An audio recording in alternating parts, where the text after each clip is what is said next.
보호 제작에 대해서 알아보겠습니다. 보호는 첫 번째, 설치 장비에 따라서 제작 방법이 달라집니다. 보호를 설치할 때 크레인을 이용하여 인양하여 설치한다면 보호를 완전하게 제작합니다. 하지만 사람 인력으로 보호를 걸 경우에는 보호의 바닥 끝부분만 제작한 다음 사람 인력으로 보호를 설치하고 보호 위에서 보호의 측면 끝부집을 제작하게 됩니다. 두 번째로는 보호의 종류에 따라서 설치 방법이 조금씩 달라집니다. 일반 보호 같은 경우에는 바닥에 그대로 제작합니다. 테두리 보호 같은 경우는 대부분 백체 위에 그대로 보호를 제작합니다. 또는 백체 위에서 제작하지 않고 바닥에서 완전하게 보호를 제작한 다음 크레인으로 설치하는 경우도 있습니다. 그리고 수백이 포함된 보호 같은 경우에는 수백 깊이를 계산하여 보호를 제작하게 됩니다.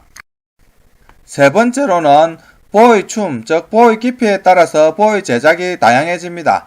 보호의 깊이에 따라서 장선 위에 폼을 설치하여 겉포집을 제작하는 경우도 있고 폼이 멍에 위에 세워져서 겉포집이 제작되는 경우도 있습니다. 또는 멍에 아래쪽으로 내려가고 장선에 못을 박아서 겉포집을 제작하는 경우도 있습니다.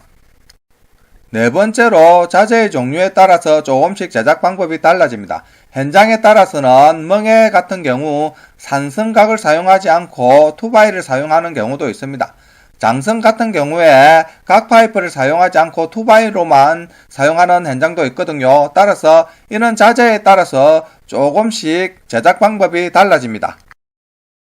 보호 제작에 많이 사용되는 자재 규격에 대해서 간단하게 알아보겠습니다. 600폼 같은 경우에는 세로가 1200이고 가로가 600이죠. 그리고 이 폭이 중요합니다. 이 폭은 63.5입니다. 합판과 함께 겉포집을 제작할 경우 이 폭이 맞아떨어지게 제작을 하죠.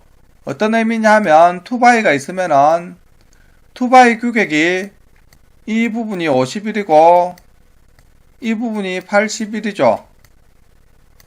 그리고 이 부분에 합판을 하나 대면은 합판의 두께가 실제 12mm입니다. 따라서 12 더하기 51을 하면 63이 되죠. 따라서 이 부분에 투바이 51 부분과 합판을 하나 대면은 이 폭이 맞아떨어집니다. 이 부분을 계산하여 보통 합판 겉포집을 투바이와 함께 제작을 하게 됩니다. 보호 제작에 많이 사용되는 각재의 규격에 대해서 알아보겠습니다. 가장 많이 사용하는 투바이 규격은 51 곱하기 81입니다. 계산할 경우에는 50 곱하기 80으로 계산합니다. 그리고 두 번째로 많이 사용되는 투바이 규격이 51 곱하기 84입니다. 50 곱하기 85로 계산합니다. 현장에서는 51 곱하기 81이 더 많습니다. 이 부분은 많이는 없는데 가끔 이런 규격도 유통되고 있습니다. 폼 다루기 같은 경우에는 39 곱하기 51입니다. 계산 시 40 곱하기 50으로 계산합니다. 산성각 같은 경우에는 두 가지가 나와 있는데 81 곱하기 81입니다. 이 부분은 80 곱하기 80으로 계산합니다. 그리고 90 곱하기 90이 있습니다. 이 부분은 그대로 90 곱하기 90으로 계산하면 되겠죠. 여기서 투바이의 길이는 자로 계산합니다. 보통 가장 많이 사용되는 투바이 길이는 10자, 12자입니다. 한 자가 303.3mm입니다. 이 부분은 8자죠. 여기 8을 곱하면은 반올림하여 2430이 나옵니다. 이 부분은 10자입니다. 10자 같은 경우에는 3030이 나옵니다. 12자 같은 경우에는 3640이 나옵니다. 여기서 투바이 같은 경우에는 삐끼 상품이라는 제품이 있습니다. 삐끼 상품이라는 것은 뭐냐 하면 제재소에서 이 부분이 원래 정치수인데 50 곱하기 80으로 제작한다든지 49 곱하기 80으로 제작한다든지 이렇게 하여 자재를 조금 얇게 하여 재료값을 많이 떨어뜨립니다. 시중에 값싸게 노는 투바이 같은 경우에는 삐끼 상품일 경우도 있습니다. 상승값 같은 경우에도 90 곱하기 90인데 현장에 보시면 보통 89 곱하기 89로 이렇게 나와 있는 치수도 많이 있습니다. 따라서 현장에 투바이나 이런 각재를 사용할 경우에는 한 번씩 재료의 값이 어떻게 되는지 재어보고 사용하는 것이 좋습니다. 합판 규격에 대해서 알아보겠습니다. 현장에는 36 합판을 가장 많이 사용합니다. 36 합판은 910 곱하기 1820입니다. 두께는 12T입니다. 그리고 보 제작 시 48 합판을 잘라서 많이 사용합니다. 48 합판은 1220 곱하기 2440입니다. 이 부분도 12T입니다. 합판은 두께에 따라서 입지부 3T를 입지부로 합니다. 실제 2.7T 정도 놓죠. 그리고 5T를 니브라 하고 4.8 정도 놓습니다. 그리고 3부는 9T인데 8.5 정도 놓습니다. 그리고 용부를 12T라 합니다. 12T는 실제 재면 11.5 정도가 놓습니다. 합판은 두께에 따라서 이름이 정해집니다. 각 파이프 규격에 대해서 알아보겠습니다. 각 파이프는 50 곱하기 50 규격입니다. 길이는 다양한 종류가 있습니다. 각 파이프는 장선으로 사용하게 됩니다. 보를 제작하기 위해서는 보의 치수 계산을 해야 됩니다. 보의 치수 계산을 하기 위해서는 도면을 보고 치수 계산을 하게 됩니다. 간단하게 도면을 보는 방법에 대해서 알아보겠습니다. 일정 상부의 슬라브 보를 제작하기 위해서는 2천 구조평면도에 가시면 됩니다. 2천 구조평면도에 가셔서 보의 길이를 계산하고 보의 폭과 깊이는 보 1람프에 가셔서 확인하시면 됩니다. 2B1 보의 길이를 한번 계산해 보겠습니다. 치수가 이 부분에 치수가 나와 있죠. 5500입니다. 5500에서 이 기둥의 정보를 알아야겠죠. 기둥은 400 곱하기 이 부분이 500입니다. 기둥의 정보는 주심도에 가시면 알 수가 있겠죠. 따라서 여기서 500을 빼주면 되겠죠. 그리고 이 기둥의 크기는 400 곱하기 400입니다. 치수선은 백체 중심선에 물려있죠. 이 백체의 두께는 200입니다. 이쪽이 100이 물려있고 이쪽이 100이 물려있죠. 그리고 기둥의 이 부분 200이 플러스 되므로 총 300을 빼주면 됩니다. 계산을 하면은 4700이 나옵니다. 이 부분의 보의 길이는 4700으로 제작하면 됩니다. 보 1람프에 가시면 2B1의 단면적은 500 곱하기 700입니다. 폭이 500이고 보의 깊이가 700입니다. 보의 깊이를 춤이라고도 합니다.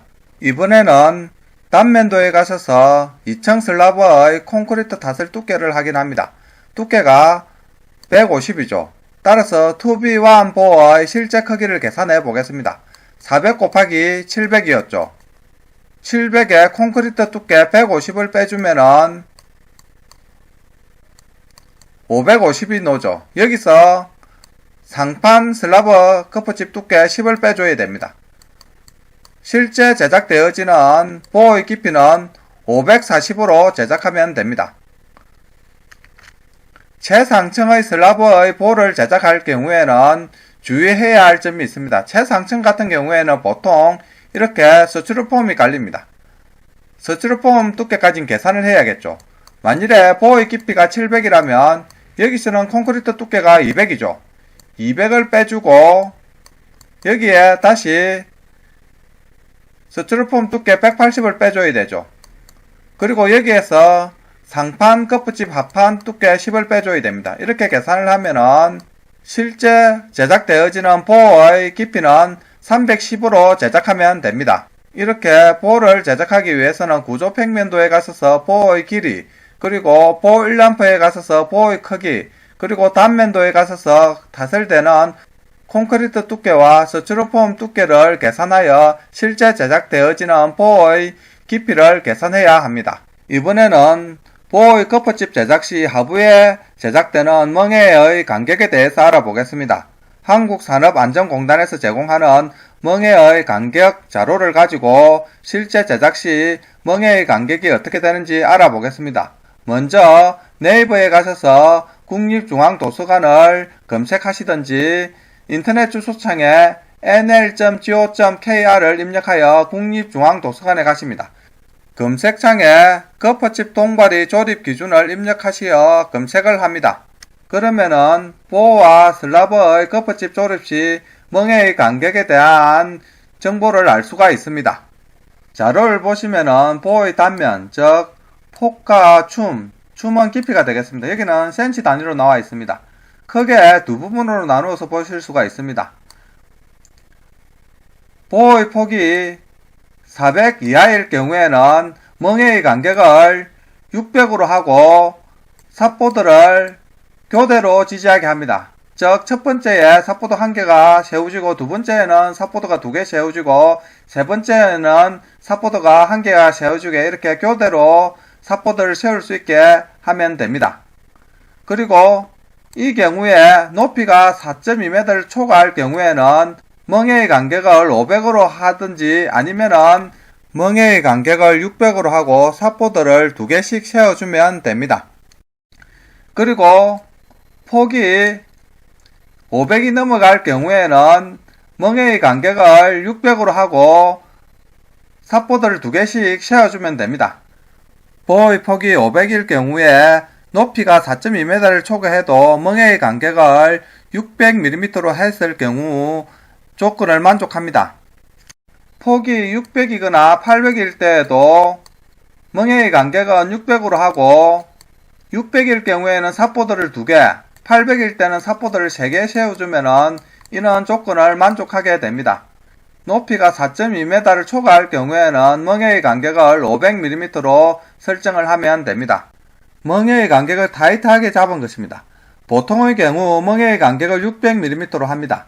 보호의 폭이 400mm 이하일 경우에는 삿포도를 교대로 지지하게 하고 500과 600 같은 경우에는 삿포도를 2개씩 세우게 합니다. 그리고 800과 900 같은 경우에는 삿포도를 3개씩 세우게 합니다. 그리고 슬라브 바닥에서 보호 바닥까지 높이가 4.2m를 초과할 경우에는 멍에의 간격을 500mm로 설정을 하면 됩니다. 멍에의 간격은 이 부분에서 이 부분의 거리가 되겠습니다. 즉 중심간의 거리가 멍에의 간격이 되겠습니다. 보호 하부의 장선의 거리는 보통 200mm 간격으로 설치를 합니다. 따라서 보호의 폭이 400일 경우에는 중앙에 장선을 하나 넣어주는 경우도 있고 보호의 깊이가 낮을 경우에는 장선을 넣지 않는 경우도 있습니다. 그리고 600 같은 경우에는 중앙에 장선을 2개 넣어야겠죠. 800 같은 경우에는 장선을 3개 넣으면 됩니다. 보호 제작에 필요한 기본 지식에 대해서 알아보았습니다.